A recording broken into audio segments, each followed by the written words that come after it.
Radhe Radhe everyone, आप सभी का इस चैनल पर बहुत बहुत स्वागत है। आज की इस वीडियो में मैं आप सभी के साथ करवा चौथ व्रत की पूजा विधि शेयर कर रही हूँ। इस साल करवा चौथ का व्रत 13 अक्टूबर दिन बृहस्पतिवार को रखा जाएगा। हिंदू पंचांग के अनुसार कार्तिक मास के कृष्ण पक्ष की चतुर्थी तिथि को यह व्रत रखा जाता है। तो देखिए, इस पूजन को आपको चंद्र पूजन से पहले करना होता है।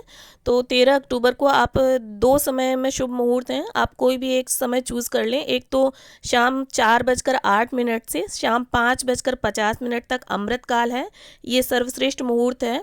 इसके अलावा आप सुबह 11:44 से लेकर दोपहर 12:30 तक लग रहे अभिजीत मुहूर्त में भी पूजन कर सकती हैं। तो देखिए, सबसे पहले आपको चौक लेना है और इस तरह से चौकी या पटा बिछाकर लाल कपड़ा बिछा लें आप उसके ऊपर। और यहाँ चावलों का आसन देकर मैं करवा माता को विराजित कर रही हूँ। और इसके बाद ये देखिए, मैंने मिट्टी का करवा लिया है और उसमें मेवे भर रही हूँ। हमारे यहाँ मेवे भरे जाते हैं मीठा मिक्स करके। आपके यहाँ अगर मिठाई भरी जाती है या अनाज भरा जाता है, क्योंकि हर क्षेत्र की अलग अलग परंपरा है, उसके हिसाब से आपके यहाँ जो भरा जाता हो आप वो भर लें। और इस तरह से थोड़ा मीठा डाल देंगे हम। यहाँ बताशे ले रही हूँ मैं मीठे में, आप चाहें तो मिश्री ले लें या कोई भी मिठाई ले सकते हैं आप। और इस तरह से चावलों से भरा हुआ पात्र रख देंगे हम। और यहाँ अगर आप अकेले पूजा कर रहे हैं तो आपको दो करवे लेने हैं। एक में आपको मीठा अनाज जो भी भरा जाता है वो भर लेना है, और दूसरे करवे में इस तरह से थोड़े से फूल डालकर आप जल भर लें और उसमें गंगा जल मिला लें। और इस तरह से देखिए, करवों के कंठ में हम मौली बांध देंगे। और ये जो करवा है जिसमें हमने पानी भरा है, तो जब हम चंद्र पूजन करेंगे तो इसी करवे से चंद्रदेव को अर्घ देंगे। और ये जो दूसरा करवा है उसे नहीं हिलाएंगे जगह से। इसके बाद ये देखिए, हम इस करवे के ऊपर भी चावलों से भरा हुआ पात्र रख देंगे। इसके बाद थोड़ा सा अक्षतों का आसन देकर मैं दीपक को विराजित करके दीपक प्रज्वलित कर रही हूँ। और इसके बाद देखिए, सभी का हम शुद्धिकरण कर लेंगे। इस तरह से 3 बार आप गंगा जल का छींटा दे दें, उससे शुद्धिकरण हो जाता है। इसके बाद सर्वप्रथम गणेश जी का पूजन कर लेंगे हम। और इसके बाद बारी बारी से सभी को टीका लगा लेंगे, चंद्रदेव को, सूर्य देव को, और जितने भी फोटो में देवी देवता बने हुए हैं सभी को हम टीका लगा देंगे। देखिए, मैं यहाँ पर फ़ोटो में ही बने हुए गणपति जी और गौरी माता का पूजन कर रही हूँ। आप अगर चाहें तो अलग से गौरी माता को और गणपति जी को विराजित करके पूजन अलग से कर सकते हैं। और फिर इसके बाद देखिए, सभी को टीका करने के बाद हम अक्षत समर्पित कर देंगे। और सबसे पहले गणपति जी को दूर्वा और इसके बाद गुड़हल का फूल समर्पित कर रही हूँ मैं। और फिर इसके बाद करवा माता को, गौरी माता को, यहाँ पर सभी को मैं लाल फूल समर्पित कर रही हूँ। और आपको जो फूल मिल जाएं आप उनसे पूजन कर सकते हैं। और अब या बिना फूलों के भी आप पूजा कर सकते हैं। और इस तरह से देखिए, फिर वस्त्र रूपी कलावा हम समर्पित कर देंगे और करवा माता को यहाँ चुन्नी उड़ा देंगे हम।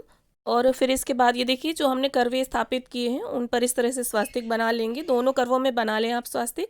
और अगर आप चाहें तो इन करवों के ऊपर दीपक भी रख सकते हैं, यहाँ मैंने नहीं रखे हैं। और इसके बाद ये देखिए, इस तरह से एक चांदी का सिक्का ले लें आप। और जब भी आप चंद्रदेव का पूजन करें, चंद्रदेव को अर्घ दें, तो इस चांदी के सिक्के को आप ज़रूर डाल लें। और इस तरह से सीखें आती हैं मार्केट में, करवा चौथ के टाइम इजीली अवेलेबल होती हैं। तो आपको वो 7 सीखें लेनी है और इस तरह से करवे में लगा देनी है। और यहाँ करवा माता को यहाँ 16 श्रृंगार की सामग्री मैंने समर्पित कर दी है।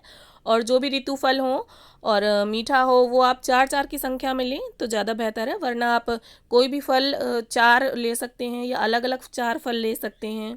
फिर भोग समर्पित करने के बाद देखिए, आपको इस तरह से सासू माँ के लिए बायना निकालना होता है।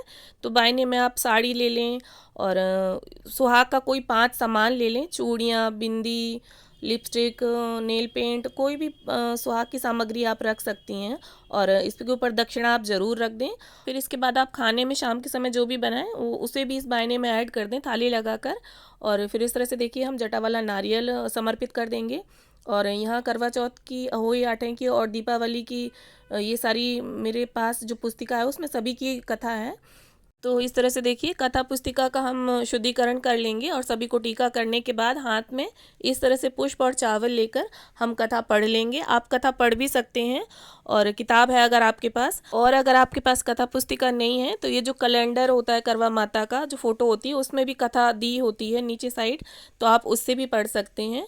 और फिर इसके बाद ये देखिए, कथा संपन्न होने के बाद ये जो पुष्प और अक्षत हमने हाथ में लिए हैं, ये हम करवा माता के समक्ष और गौरी माता के समक्ष छोड़ छोड़ देंगे।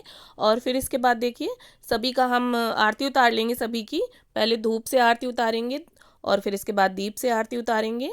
गणपति जी की, गौरी माता की, शिव जी की, करवा माता की, सभी की हम इस तरह से आरती उतार लेंगे। और इस तरह से फिर देखिए दीपक को स्थान पर रखकर आप अंत में दक्षिणा जरूर निकाल दें। दक्षिणा निकालने से अगर पूजा में हमारी किसी भी प्रकार की कमी होती है तो वो पूरी हो जाती है। और इस तरह से देखिए फिर हम भगवान के समक्ष हाथ जोड़कर उनसे विनती करेंगे कि हमारे सुहाग को अखंड रखें। देखिए अगर आप अकेले हैं तो आप 2 करवे ले लें, एक गौरी माता के नाम का, एक अपना।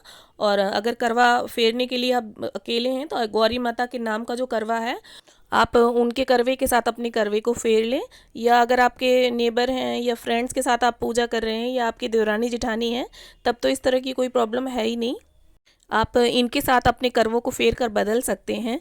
आशा है वीडियो में दी गई जानकारी आप सभी के काम आएगी। वीडियो अगर अच्छा लगा हो तो इसे लाइक शेयर करें, चैनल को सब्सक्राइब कर लें। मिलते हैं अगले वीडियो में, तब तक के लिए राधे राधे।